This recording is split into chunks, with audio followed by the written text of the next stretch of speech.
悲風窗前吹老樹，孤影月下舞紅衣。故人燈後歸何處？忘憂路上誰人知？這首詩風格淒切哀傷，充滿了對故人的深沉追思與對陰陽兩隔的無奈。其用語與意象深受古典文學影響，反映出一種典型的悼亡情懷。意境與詩意解釋，這四句詩勾勒出一幅極具視覺衝擊力的哀悼圖景。悲風窗前吹老樹，以悲風與老樹開篇，營造出一種蕭瑟蒼涼的背景。風聲如泣，老樹枯敗，像指着生命的凋零與歲月的無情。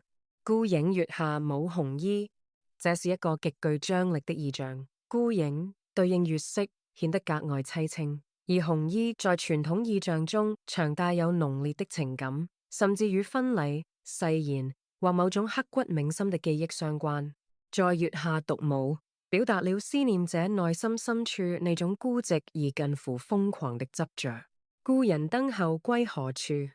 燈後可能指燈火熄滅後的黑暗，也可能比喻生命之火熄滅之後。這句發出了最沉重的詢問：曾經熟悉的那個人，在離開人世後，魂魄究竟歸於何方？忘憂路上誰人知？忘憂路即指通往陰曹地府、黃泉幽冥的道路。詩人感慨，在那條幽冥之路上，亡者孑然一身，生者無法相隨，亦無從知曉對方的境遇，道盡了使生契闊的絕望。這首詩成功地運用了悲風、孤影、故人、憂路等關鍵詞，精準地捕捉到了喪親或失友後那種與世界隔絕的孤獨感。